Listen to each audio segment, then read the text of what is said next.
Muse Spark, est-ce que cela vous dit quelque chose? Ça ne m'étonnerait pas que non. Normal, car c'est le tout nouveau modèle d'intelligence artificielle de Meta, anciennement appelé Facebook. Oui, vous devez l'avoir compris.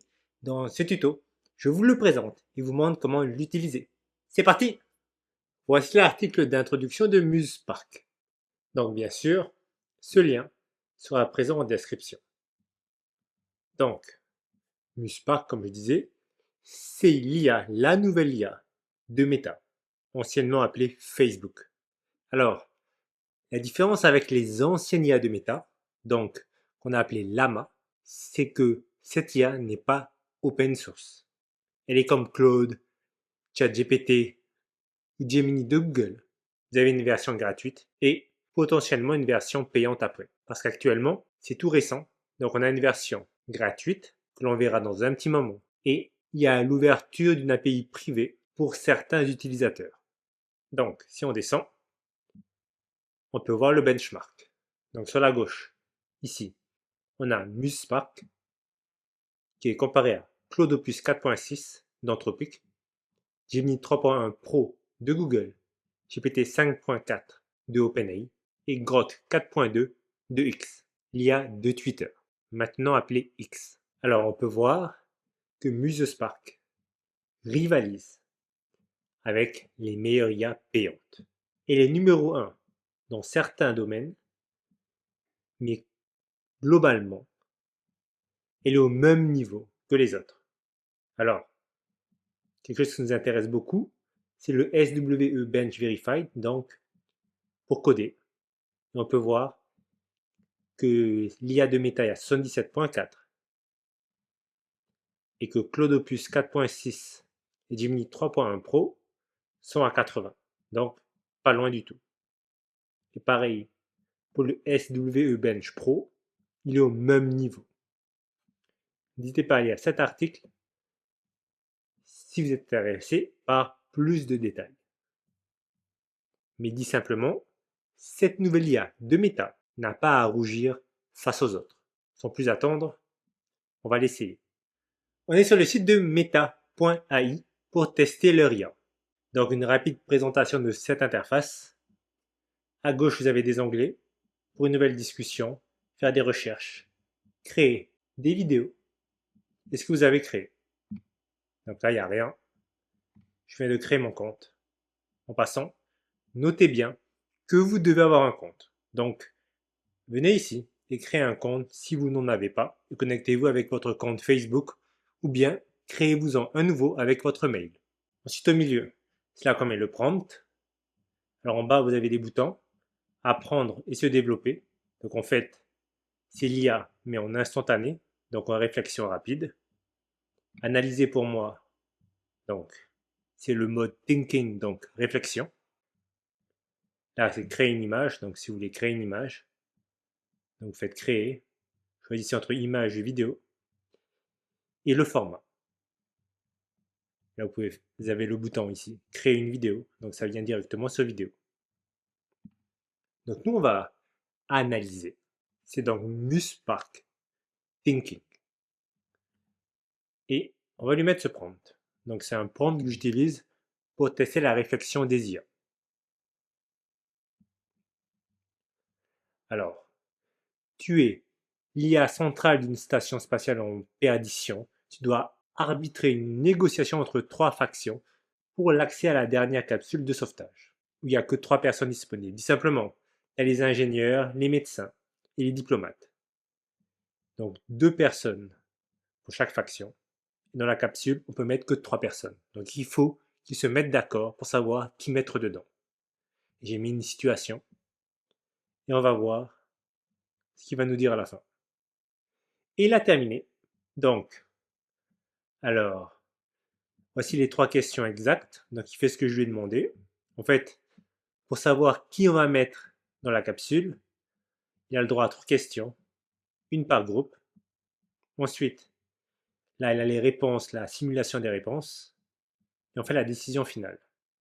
Donc il fait monter un ingénieur, le plus honnête, le diplomate A loyal et le diplomate B espion.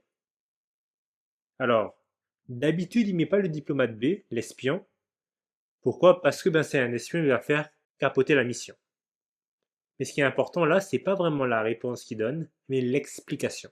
Donc sa justification, que l'on retrouve ici. Et donc, il nous dit, si la Terre tire, tout est nul. Et donc, il veut forcément mettre les diplomates dedans, parce qu'ils ont des codes d'accès. Néanmoins, l'un des diplomates va dire la vérité, et l'autre va mentir. Concernant les médecins, aucun des deux ne monte. Pourquoi? Parce que ils ont un vaccin qui est déjà mort.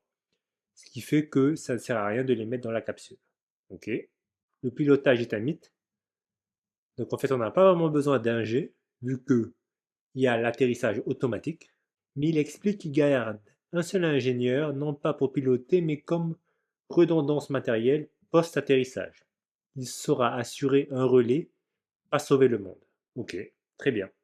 Ok, alors en 4, il met neutraliser l'espion sans le tuer avant.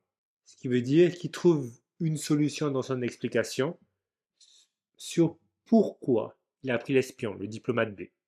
Et c'est une très bonne chose. Ça montre l'intelligence de ce modèle. J'adore. Et lui, il veut maximiser la survie de l'humanité.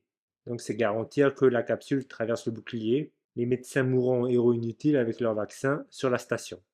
Il a sacrifié les médecins. L'ingénieur est né aussi. Les 3 qui partent ne sont pas les meilleurs hommes, ce sont les pièces indispensables d'une équation. 2 clés pour ouvrir la porte et une paire de mains pour visser un bouton si la porte grince. Décollage autorisé, verrouillage des codes effectué. Très bien, on peut dire qu'il a réussi avec un grand A, un grand succès, ce premier test de logique, de réflexion. Deuxième cas d'utilisation, on va lui demander de vibe coder. Et pour ça, il va faire mon fameux simulateur de Lego en 3D. Alors, si vous suivez mes tutos, vous devez savoir qu'on a fait récemment un simulateur de Lego en 3D avec GLM. Donc, comme ça, on va pouvoir comparer les deux. Pour rappel, GLM 5.1 est une IA open source de ZAI qui est actuellement la meilleure IA pour vibe coder. Il a terminé. Donc, voilà le simulateur. Et plus bas, il nous explique ce qu'il a fait. Sans plus attendre, on va ouvrir. Ok. Alors ça a l'air pas mal du tout. Donc on a un aperçu et le code. Très bien. Honnêtement, c'est impressionnant. Donc on peut zoomer en arrière et en avant. Ok. On a la 3D. On peut voir qu'il y a un espace ici. Ok. Donc, on a les différentes pièces. Est-ce qu'on peut faire une rotation des pièces? Alors ça ne semble pas possible de faire une rotation des pièces malheureusement. Est-ce qu'on peut supprimer une pièce en particulier? Pas l'impression non plus. Ok, donc on peut mettre différentes couleurs. Et quand on change la couleur, ici on a la couleur qui change aussi.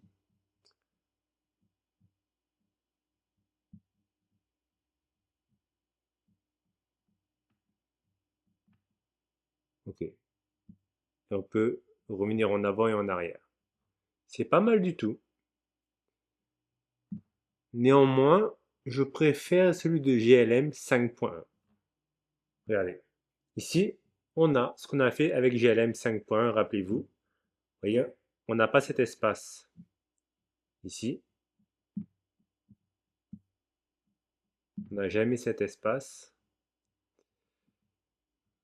Et sinon, on peut faire une rotation des pièces comme on veut.